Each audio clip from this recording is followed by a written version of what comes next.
आइए अब देखते हैं सब्सिडियरी बुक्स में क्या क्या होता है और उसमें क्या क्या चीज़ें किस तरीके से होती हैं।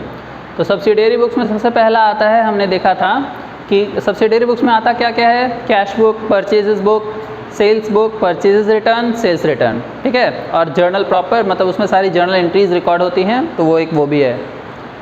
तो इसमें हमने कैश बुक ऑलरेडी डिस्कस कर लिया। अब देखते हैं परचेजेस बुक और परचेजेस जर्नल। परचेजेस बुक को ही परचेजेस जर्नल कहते हैं। इसमें क्या होता है कि क्रेडिट ट्रांजैक्शंस, परचेजेस के क्रेडिट ट्रांजैक्शंस मीन्स जो क्रेडिट परचेजेस हैं उसे रिकॉर्ड किया जाता है और सिर्फ गुड्स की एंट्री होती है, मीन्स वो माल जो हमने बेचने के लिए ख़रीदा है। क्लियर है? आइए देखते हैं। Purchases book is a subsidiary book in which credit purchases मतलब जो हमने माल उधार में ख़रीदा है सिर्फ उसकी एंट्री होगी। ऑफ गुड्स का मतलब that is items in which firm deals, मतलब जिस चीज़ का हमारा दुकान है, सपोज हमारा कपड़े का दुकान है, तो वो जब हम कपड़ा खरीदेंगे किस लिए खरीदेंगे? बेचने के लिए। तो items in which firm deals और uses for manufacture of goods. अब सपोज हमने कोई फैक्ट्री खोली हुई है, उस फैक्ट्री में हम कोई रॉ मटेरियल वगैरह परचेज़ कर रहे हैं, तो उसके वो आइटम जब हम परचेज़ करते हैं तो उसको भी गुड्स कहते हैं। तो गुड्स का मतलब क्या हुआ? जिस आइटम में हम डील करते हैं, जिस सामान में हम डील करते हैं। क्लियर है? जो सामान हम खरीदते हैं बेचने के लिए। क्लियर है? अब जैसे मान लो मेरा कपड़े का दुकान है और हमने चेयर खरीदा, तो वो चेयर हम बैठने के लिए ख़रीदे होंगे, कस्टमर्स को बिठाने के लिए ख़रीदे होंगे, बेचने के लिए नहीं, तो वो गुड्स में काउंट नहीं होगा। ठीक है? कपड़ा खरीदेंगे वो गुड्स में काउंट होगा। क्लियर है? ऐसे तो परचेजेस बुक में जाने के लिए, परचेजेस बुक में एंट्री करने के लिए दो चीज़ें आपको देखनी है। क्या? कि वो क्रेडिट परचेज होना चाहिए, यानी कि कैश परचेजेस हम इसमें कंसिडर नहीं करेंगे। वो कैश परचेजेस कहाँ जाएगा? कैश बुक में। दूसरी बात कि आपका गुड्स होना चाहिए, मीन्स वो सामान होना चाहिए जो कि हमारा रीसेल के लिए है या मैन्युफैक्चरिंग के लिए में हम उसे यूज़ करेंगे, उसे हम लोग गुड्स बोलेंगे। आइए अब हम देखते हैं परचेजेस बुक का क्वेश्चन जो है वो किस प्रकार से सॉल्व होता है। ये क्वेश्चन आपको दे रखा है। अब इसमें हम लोग ये परचेजेस बुक का फॉर्मेट होता है, फॉर्मेट में क्या है वो देखते हैं। सबसे पहला कॉलम में डेट, जो जिस दिन ट्रांजैक्शन हुआ है, जिस दिन क्रेडिट परचेजेस हुआ है उस दिन का डेट डलेगा। फिर पर्टिकुलर्स, जो ट्रांजैक्शन हुए हैं उसके आइटम्स क्या है, उसका ट्रेड डिस्काउंट क्या है, जीएसटी कितना है, वो सारी चीज़ें आएंगी। फिर इनवॉइस नंबर, मीन्स जो परचेज़ किया है उसका बिल आता है, उसको इनवॉइस बोलते हैं। उस पर जो नंबर डली हुई होती है उसे हम इनवॉइस नंबर कहते हैं। तो अगर इस परचेजेस का इनवॉइस नंबर दिया हुआ है क्वेश्चन में तो वो यहाँ पे लिख देंगे।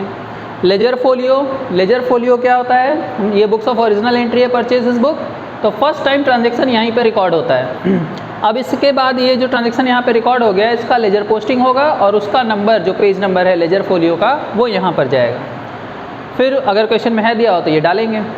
फिर डिटेल्स, इसमें जो कैलकुलेशन होगा वो प्लस माइनस यहाँ दिखाते हैं। ट्रेड डिस्काउंट माइनस करना, जीएसटी ऐड करना, फ्रेट वगैरह, ये सब इसमें डिटेल्स वाले कॉलम में दिखाते हैं। फिर उसके बाद इसका ब्रेकअप, इसी का ये जो डिटेल्स में हमने लिखा है इसी का ये ब्रेकअप है कि कॉस्ट कितने रुपए हुआ, input GST, input CGST, SGST, IGST, freight charges और फिर टोटल।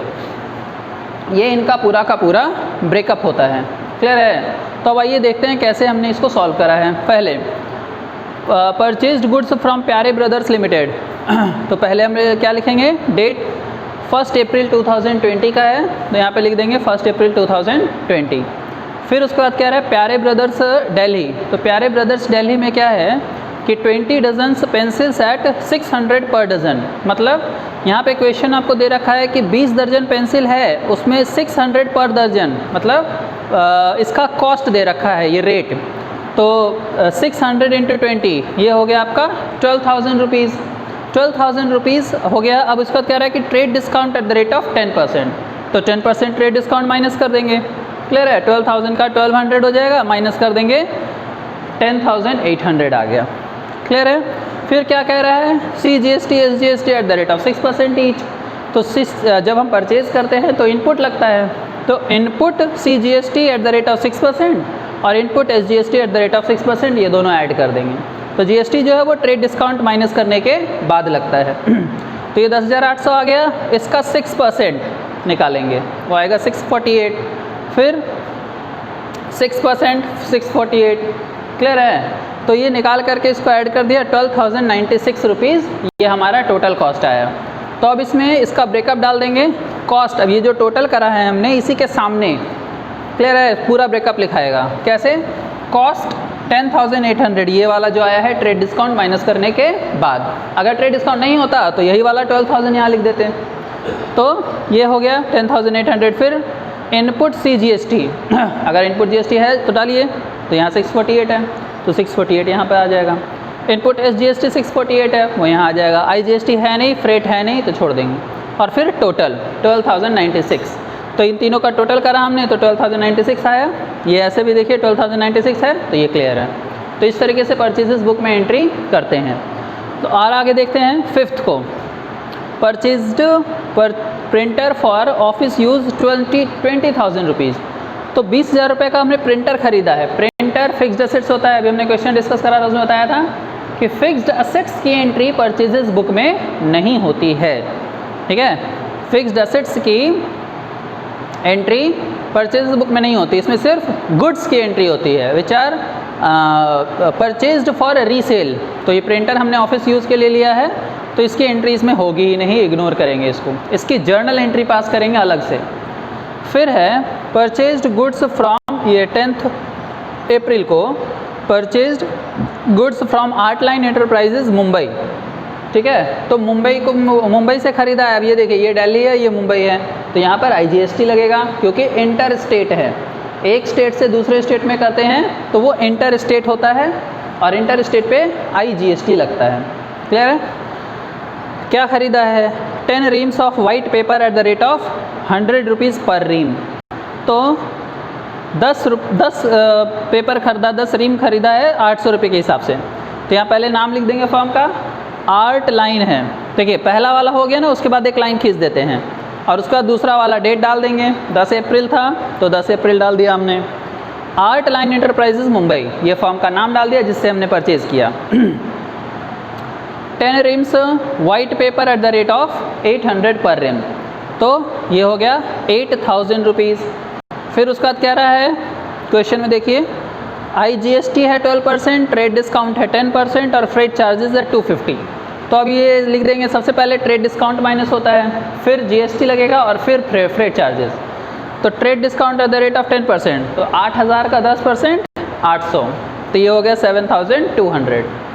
फिर उसके बाद 864, ये आपका input IGST at the rate of 12%। उसके बाद क्या है कि 12% ये जो माइनस करने के बाद आया है ट्रेड डिस्काउंट, यानी कि 7,200, इसका 12% निकालेंगे। तो 12% निकाला हमने तो आया 864। तो ये 864 जो है वो हमारा क्या आ जाएगा, इनपुट IGST, ये यहाँ पे लिख देंगे। अब इसको टोटल करेंगे तो आ गया 8,064, क्लियर है। अब इस 8,064 का क्या करेंगे, उसके बाद क्या रहा है फ्रेट चार्जेस भी है इसमें, तो फ्रेट चार्जेस भी ऐड कर देंगे। 250 क्वेश्चन क्या रहा है, ये देखिए फ्रेट चार्जेस 250, तो ये 250 यहाँ पर ऐड कर देंगे। तो ये टोटल हो गया 8,314। अब इसका फिर से वही ब्रेकअप दे दीजिए, कॉस्ट जो ट्रेड डिस्काउंट माइनस करने के बाद आया था वो, तो 7,200 कॉस्ट हो गया। इनपुट CGST SGST है नहीं इसमें क्योंकि ये इंटर स्टेट सेल था, IGST है इसमें, तो IGST में डालेंगे जितना IGST है 864।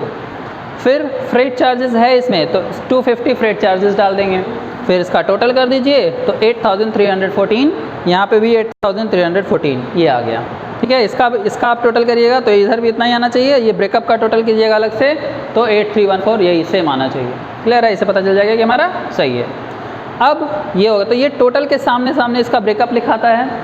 अब ये महीना सपोज़ ख़त्म हो गया, अप्रैल का महीना ख़त्म हो गया, तो 30 को अब ये यहाँ पर एक लाइन खींच करके और इसका जो टोटल है वो कर देंगे हर एक कॉलम का, ठीक है। कॉस्ट का, इनपुट का, ये सब का, फ्रेट टोटल सबका टोटल कर देंगे, क्लियर है। तो ये आपका नीचे का लाइन लास्ट में वो बन जाएगा, क्लियर है। फिर इसको पूरा लाइन खींच दीजिए, इसको क्लोज कर दीजिए। तो इस तरीके से परचेजेज बुक हमारा बनता है, क्लियर है। अब इसमें जैसे मान लीजिए कि GST है ही नहीं पूरे क्वेश्चन में, तो ये जीएसटी वाला कॉलम हटा देंगे, ठीक है। फ्रेट है ही नहीं तो फ्रेट का कॉलम हटा देंगे, बाकी बनेगा ऐसे ही, ये डिटेल्स वगैरह इसी तरीके से लिखी जाएंगी ये चीज़।